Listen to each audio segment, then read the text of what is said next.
Hello, আসসালামু আলাইকুম। সবাই কেমন আছেন? আজকে আমি আপনাদের সামনে আরেকটি নতুন ভিডিও নিয়ে চলে আসছি। এটা হচ্ছে আজকে আমি আপনাদের জন্য তৈরি করব কলার পিঠা। তো এখানে আমি প্রথমে কলাগুলো ছিলে তারপর হচ্ছে এগুলো ভালো করে আমি এখন হচ্ছে পেস্ট তৈরি করে নিব। একদম একটা স্মুথ পেস্ট তৈরি করে নিয়েছি এই যে কলাগুলোর। তারপর এখানে আমি এখন দিয়ে দেবো ময়দাটা যার যেমন আর কি ভালো লাগে, আপনি ময়দাটা বেশি দিতে চাইলে দিতে পারেন, অথবা আপনি যদি চিন্তা করেন না ময়দার তুলনায় আমি কলাটা একটু বেশি দেবো তাও দিতে পারেন, সমস্যা নেই। যার যেরকম পছন্দ সে ওইভাবে তৈরি করে নেবেন। এখন আমি এই কলা এবং ময়দাটা একসাথে ভালো করে মিক্সড করে নেব। এর জন্য আমি হাত দিয়ে ভালো করে কলাটাকে মিক্স করে নিতেছি।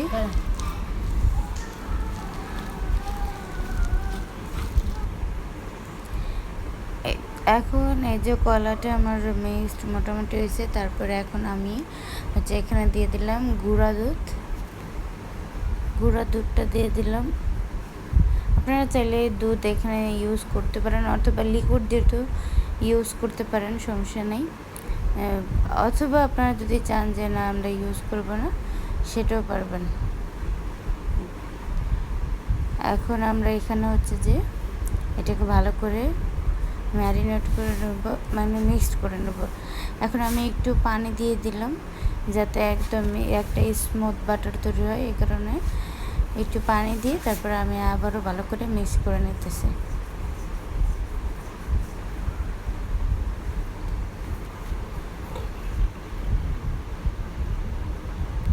তারপর দেখতেছি যে না আরেকটু পানির প্রয়োজন আছে।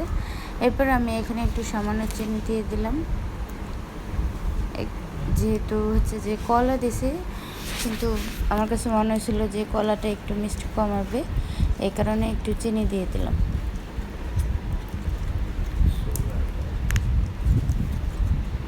চিনিটা দিয়ে তারপর আমি এটার সাথে ভালো করে মিক্স করে নিতেছি। আর এই দেখেন আমার ঘরের কি অবস্থা, ময়দা পরে পুরোটা হচ্ছে যে একদম বিশ্রী অবস্থা হয়ে গেছে। এর সাথে আমি এখন 2টা ডিম দিয়ে দিব যাতে আরও পিঠাটা আরও সুন্দর হয়, ওই কারণে 2টা হচ্ছে যে ডিম দিয়ে দিচ্ছি এখানে ভালো করে একদম ফেটিয়ে। তারপর হচ্ছে যে আমি 2টা ডিম দিয়ে দেবো। এখানে আপনারা কারো যদি ডিম পছন্দ না হয় সেক্ষেত্রে ডিম নাও দিতে পারেন, যাদের পছন্দ তারা দিতে পারেন, আর যাদের পছন্দ না তারা নাও দিতে পারেন, সমস্যা নেই। এখন এখানে হচ্ছে যে আমি ডিমটা দিয়ে ভালো করে মিক্স করে নেব।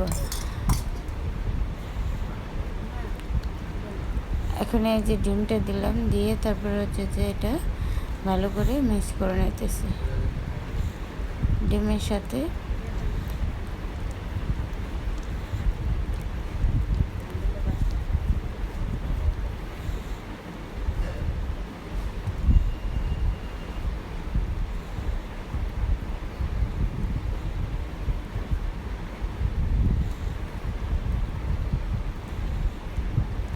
আমি কিন্তু লবণও কিন্তু এটার সাথে একটু দিয়েছি, মিষ্টি জিনিসে একটু লবণ দিলে টেস্টটা ভালো আসে, ওই কারণে একটু লবণও দিয়ে দিয়েছি সাথে। এখন এই যে দেখেন কি যে বাটারটা তৈরি করছি এটা একদমই স্মুথ, অনেক একটা বাটার তৈরি হয়েছে। তারপরে এটাকে আমি একটু রেস্টে রেখে দিলাম। এখান দিয়ে আমি তেলটা গরম দিয়ে তারপর এখন এখান থেকে এই বাটার থেকে একটু একটু করে আমি তেলের মধ্যে ছেড়ে দিয়েছি।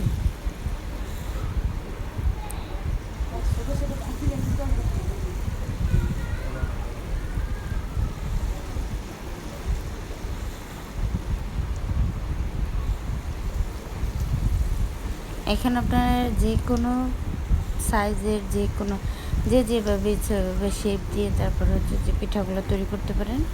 আমার যেহেতু তাড়াহুড়া ছিল ওই কারণে হচ্ছে যে আমি হাত দিয়ে আর কি যেভাবে পারছি ওভাবে দিয়ে দিয়েছি।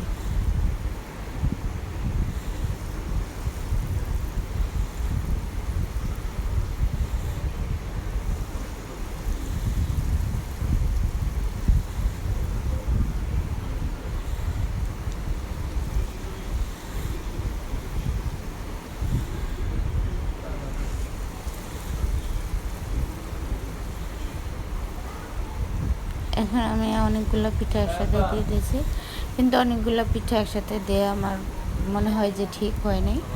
যদি অল্প অল্প করে দিয়ে বাছতাম তাহলে পিঠাগুলো আরও অনেক ফুলতো।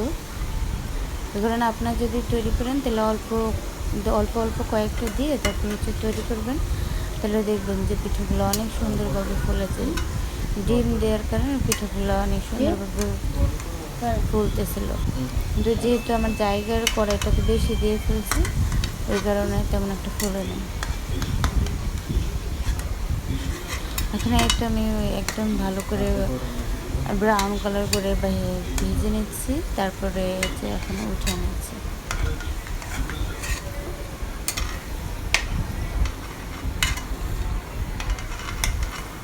আপনারা কে কে কলার পিঠা খেয়েছেন এটা অবশ্যই আমাকে কমেন্ট করে জানাবেন। এটা আমি এখানে এই পিঠাগুলা সবগুলা পিঠা ভেজে নিয়েছি এবং নিয়ে টেস্ট করে দেখলাম। এখন আমি এটা পিঠাগুলা আপনাদের দেখাচ্ছি। বিভিন্ন ধরনের বিভিন্ন সাইজের পিঠা আমি তৈরি করলাম, এখন একটু খেয়ে দেখছি। সত্যি কথা বলতে পিঠাগুলো অনেক মজা হয়েছে, আপনারাও বাসায় ট্রাই করে দেখবেন। এবার কলা দিয়ে পিঠা খেতে অনেক মজা।